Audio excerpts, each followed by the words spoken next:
trouxe um assunto interessante para falar com vocês, que é a questão do patrimônio cultural, não só na cidade de Passos, mas quase em toda Minas Gerais.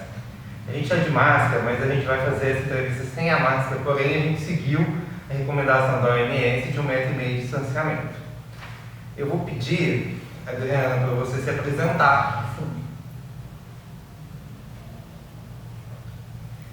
Bom dia a todos, eu sou Adriana Polez, eu sou presidente do Conselho Municipal do Patrimônio Cultural de Passos e estamos aqui para falar um pouquinho desse segmento tão importante, tão fundamental, não só para a nossa comunidade, mas como para toda a sociedade, principalmente em Minas Gerais, no Brasil e em qualquer lugar do mundo.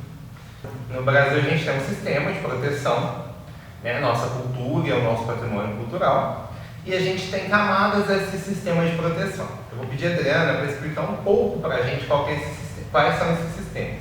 Sistema federal, sistema estadual e sistema municipal. Muito bem. No trabalho de proteção ao patrimônio cultural, de modo geral, nós temos o órgão federal, que é o IPHAN, Instituto de Proteção do Patrimônio Histórico e Artístico Nacional. Ele trabalha com todos os bens culturais tomados a nível federal, ou seja, aqueles que são de interesse de proteção num nível federal, na esfera federal, para bens que podem estar localizados em qualquer lugar do país, móveis e imóveis ou bens imateriais. No nosso estado, Minas Gerais, nós temos um órgão chamado IEFA-MG, é o Instituto de Proteção ao Patrimônio Histórico e Artístico de Minas Gerais. Ele também trabalha na proteção dos bens culturais tomados com grande importância a nível estadual e, mais uma vez, eles podem estar localizados em qualquer cidade do estado de Minas Gerais. E por último, nós temos a lei municipal que institui a proteção do patrimônio cultural no município, nos municípios e no nosso caso, no município de Passos, nós temos a nossa lei municipal desde 2011.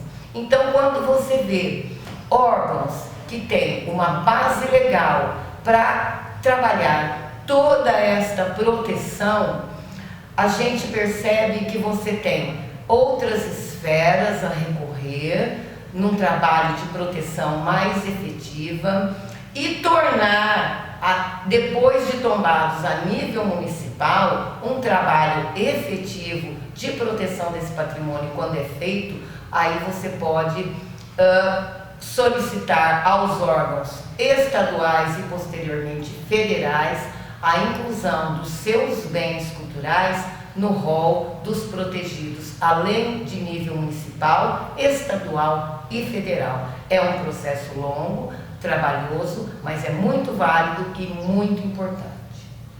Em Passos a gente tem algum bem que é protegido a nível federal?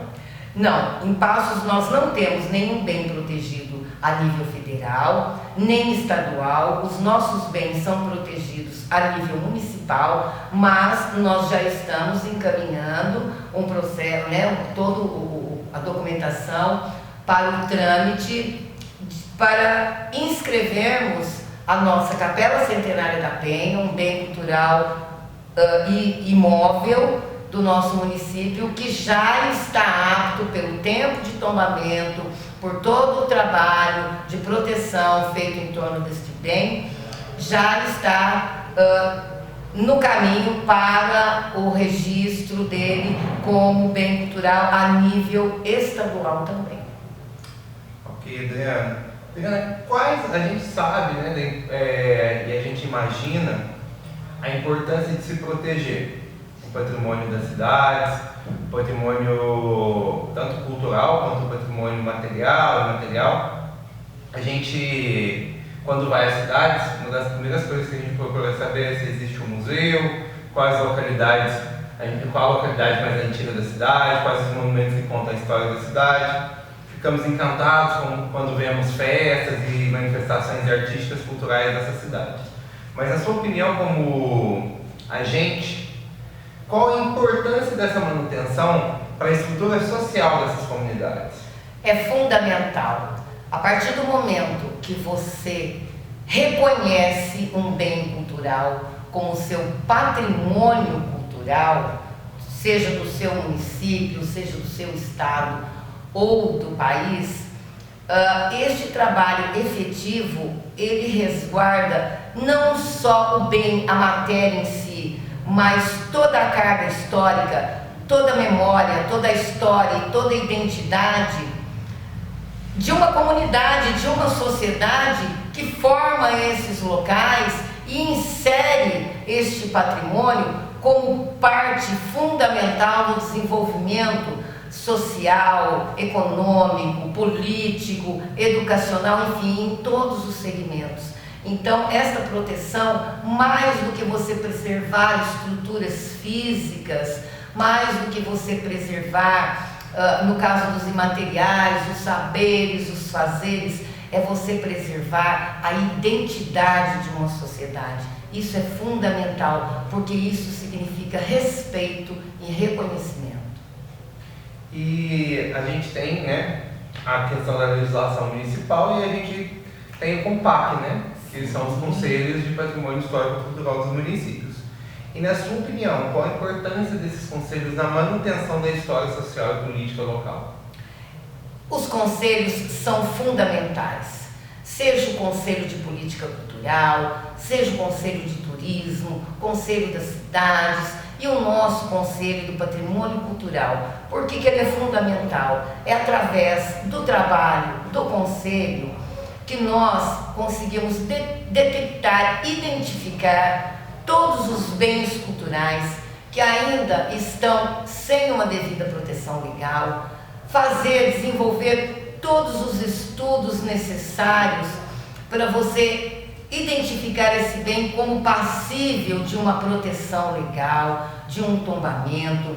Então a gente atua desde o início, desde esta identificação, e nisso aí a gente estende um longo processo até o período do tombamento e que se intensifica após o tombamento, porque tombar um bem significa dar a ele uma proteção legal para sempre. E esta proteção legal, a prioridade dela é implicar na preservação desse bem em todos os sentidos. E na cidade de Passos, como é escolhido os conselheiros que vão fazer parte do CONPAC? Não só na cidade de Passos, mas também, se você puder fazer um prospecto da região, como é feita a escolha dessas pessoas que vão participar desses conselhos? Sim, Matheus.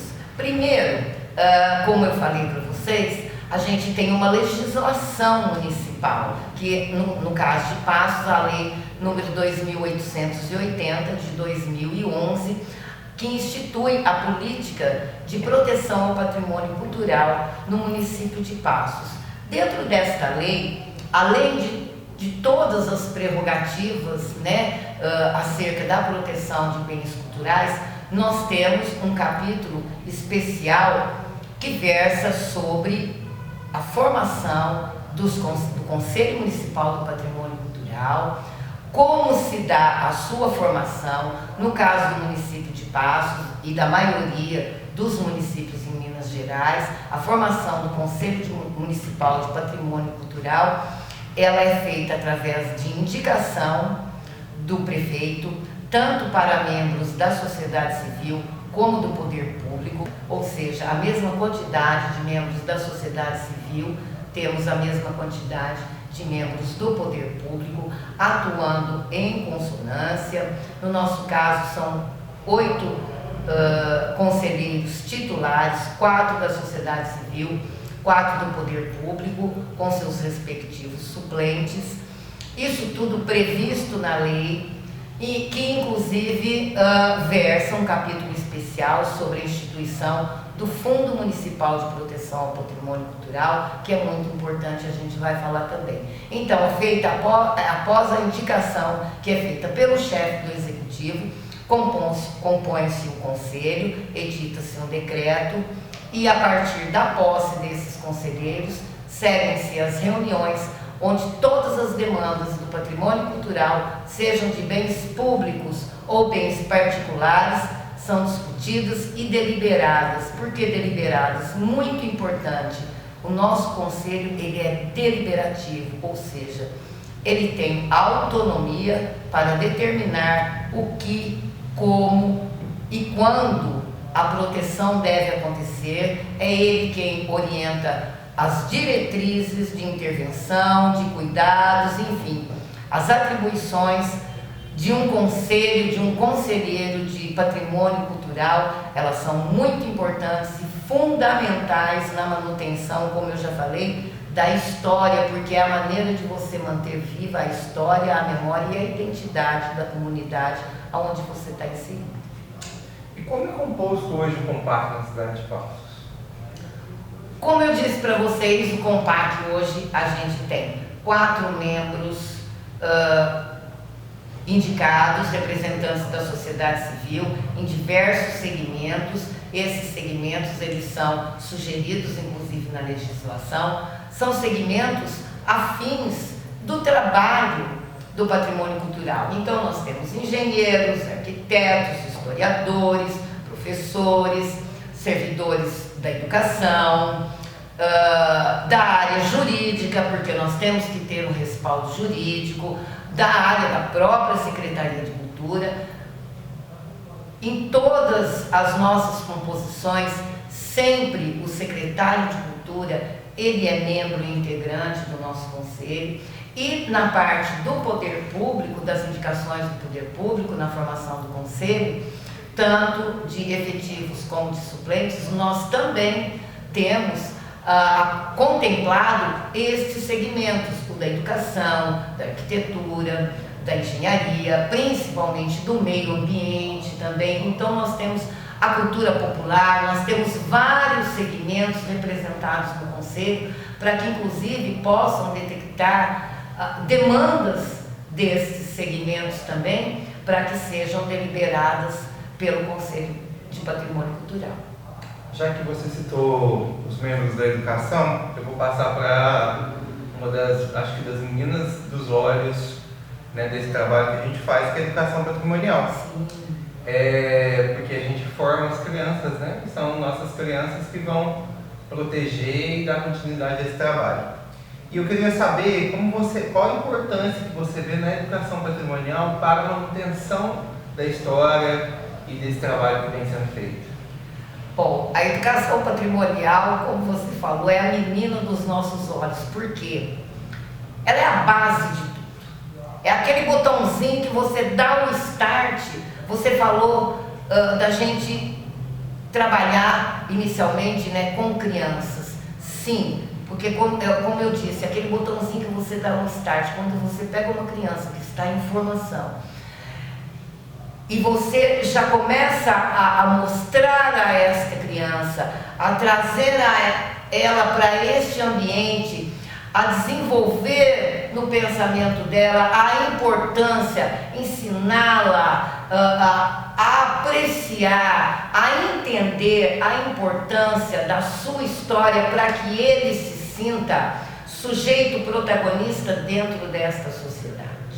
Mas não só crianças, porque todos, a qualquer idade, a qualquer tempo, o trabalho da educação patrimonial, ele é básico, ele é um trabalho de alfabetização em patrimônio cultural, em importância histórica, porque você trabalha em educação patrimonial em todos os níveis, desde as crianças da mais tenra idade, no CEMEIS.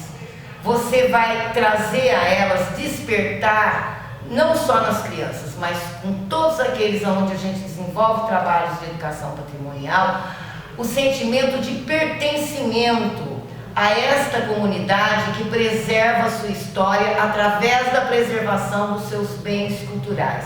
Este trabalho ele é feito em escolas municipais, estaduais, com crianças, adolescentes, estudantes das nossas universidades aqui no município, principalmente no curso de História, no curso de Letras, nos cursos de Engenharia Ambiental, Para todos, olha, Matheus, para você ter uma ideia, vocês terem uma ideia, nós já desenvolvemos projetos de educação patrimonial até na APAC. E os resultados foram maravilhosos, porque o que mais a gente busca é despertar em cada um que toma esse conhecimento para si, esse sentimento de pertencimento. Então, quando você vê, principalmente em lugares onde os seres estão privados da sua liberdade, quando eles se deparam com as imagens dos seus bens culturais protegidos, né, que são os bens imóveis tombados, ele traz toda uma carga de tudo aquilo que ele viveu naquele determinado lugar, seja de bom ou de ruim, toda a história que ele vivenciou nesta comunidade, naquele lugar, vem à tona. E isso, a autoestima dele, o sentimento dele ali, embora tendo cometido um delito, mas como cidadão, transforma a maneira como ele vê a sociedade, inclusive. Então isso é muito importante, sim, neste tipo de ambiente. Se neste tipo de ambiente a gente tem um resultado tão brilhante, você imagina com crianças, com jovens, com o trabalho da educação patrimonial, com a terceira idade, é uma coisa fantástica, traz resultados riquíssimos.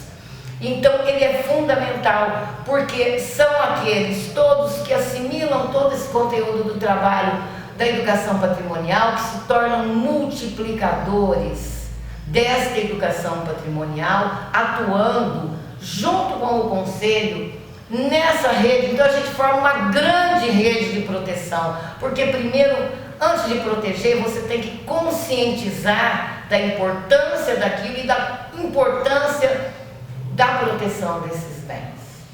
A criação da educação patrimonial é uma criação participativa, as escolas podem propor atividades, isso já vai pronto para as escolas, outras entidades da rede educacional também podem propor atividades, é um trabalho conjunto, como que funciona? Bom, como eu disse para você, como a gente é subordinado ao IFMG, ao qual a gente remete todo o trabalho que é desenvolvido durante todo o ano do Conselho do Patrimônio Cultural, quando você encaminha essa documentação, ela é feita toda em cima de um documento emitido pelo Conselho Estadual de Proteção ao Patrimônio, que é o CONEP.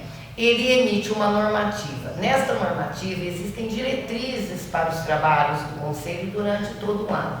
E uma dessas diretrizes versa sobre a educação patrimonial. Então ela varia. Tem normativas de acordo com os anos, com as situações do Estado, em que eles direcionam para um determinado caminho a educação patrimonial, sempre sugerindo.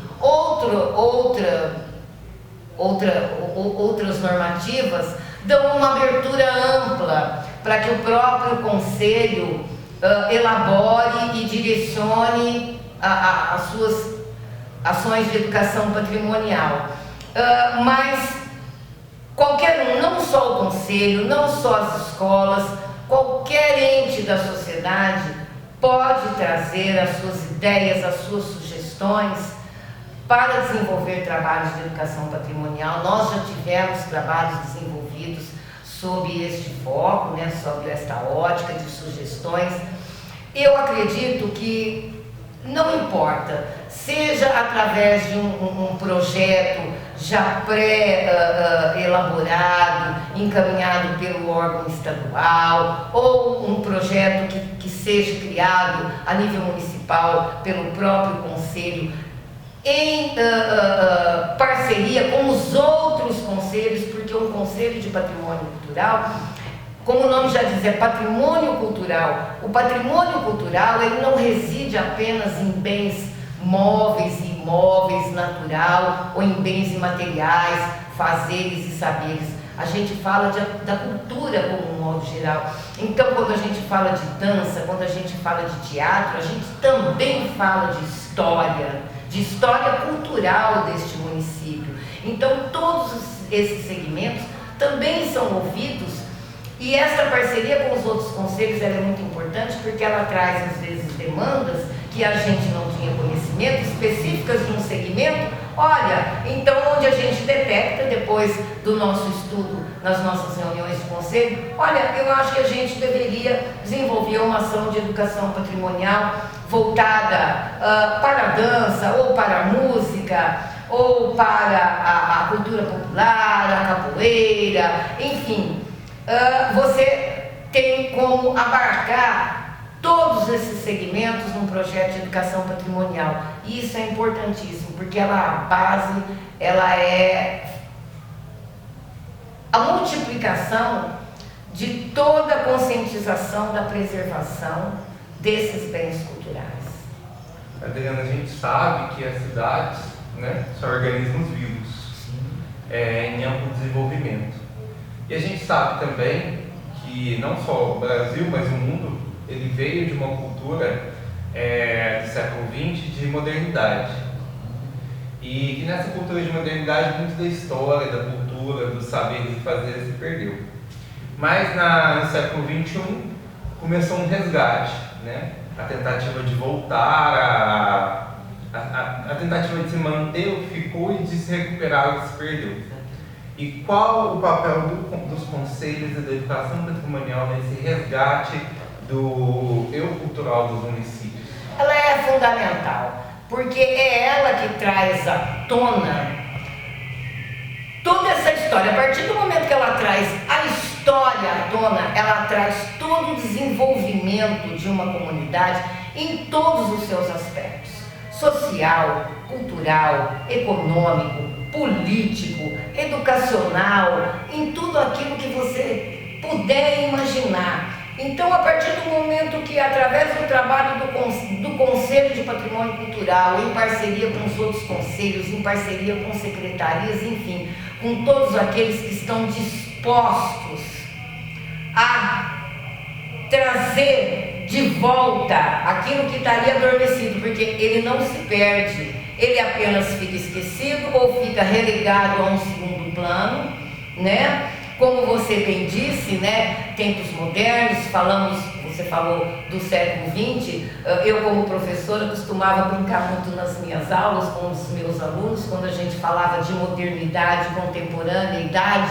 Eu costumava brincar com eles e falar assim: olha, se me chamar de moderninho, eu vou brigar com vocês. Porque dentro da história, dentro da arte, a gente considera moderno aquilo que vai até 1950. Depois de 1950, no século XX, até os dias de hoje, a era contemporânea. Então, nesta passagem da era moderna para a era contemporânea, como você disse, é que se sentiu a necessidade de se buscar a sua referência histórica, que está onde? Lá naquilo que está adormecido, na sua memória, na sua identidade, no seu patrimônio, que está lá quietinho, adormecido, porque a gente acha que a gente tem tantas coisas tão importantes, prementes, da contemporaneidade, para acudir a coisas imediatas, e que isso não tem importância, mas a gente se esquece que se estamos aqui hoje é porque partimos de algum lugar, e é este ponto de partida que é o mais importante. Sem ele você não chega a lugar nenhum. Então a importância do resgate foi aí, como você bem disse, né, que começou a se tomar de volta a consciência que a importância de se trazer de volta, de se tornar visível a referência que uma cidade, que uma comunidade tem, é o ponto mais importante dentro de uma sociedade, porque aquilo que nos diferencia enquanto cidadãos é a sua história, é a sua identidade, né? Imóveis que contam a história nós temos em todos os lugares, mas cada um é diferente do outro, porque cada um tem uma história diferente, traz consigo uma carga histórica que pertence somente àquela comunidade. Então, é necessário que cada comunidade, por exemplo, em cada município, faça o resgate da sua história, porque é só assim, com este resgate de cada município, que os estados podem fazer o resgate do seu todo histórico e assim, consequentemente, toda uma nação. Uma nação que não preserva a sua história, a sua memória e a sua identidade, ela fatalmente não está fadada ao sucesso. Desde que a gente tem aí notícia dos primeiros agrupamentos sociais, a gente sabe que o ser mais importante é o ser histórico, aquele que sabe a história dos antepassados, aquele que conta a história. A gente tem lá desde da Mesopotâmia até o Egito e chegando aqui nos povos pré-colombianos, aqui da América, que aquele que sabia a história dos seus antepassados, ele tinha a obrigação de contá-la todas as noites, para não deixar a história morrer. De certa forma, os conselheiros, os conselhos, os agentes públicos, os agentes da sociedade civil, são essas pessoas hoje, no século XXI. Sim. Fale um pouco para a gente como você acha que esse trabalho pode ajudar a elevar os municípios a um futuro próspero e proveitoso. Sim, Matheus. Então, tudo isso que você versou para mim, nós estamos falando basicamente de bens culturais de natureza imaterial, porque quando a gente fala em detentores do saber que vão passando de geração para geração este conhecimento, essa história, esta vivência, nós estamos falando de tradição oral. Quando a gente fala de tradição oral, são aquelas histórias diárias destes mestres detentores do saber que nós temos até hoje, inclusive muitos na nossa comunidade, inclusive, são eles que através da oralidade vão passando toda a história, toda a experiência e toda a vivência dentro da comunidade, dentro das práticas diárias de exercitar a cultura e a proteção desta cultura. Muito bem, se a gente trabalha desta maneira, se estamos falando de oralidade, estamos falando de alguma coisa que não tem matéria. Ela falou, acabou, e aí? Ela falou para os presentes. Como falar para os futuros? Como falar para os ausentes? Então, como você bem disse, é onde entra o trabalho dos conselhos, principalmente do Conselho do Patrimônio Cultural, dos conselheiros, que vão traduzir esta oralidade em materialidade.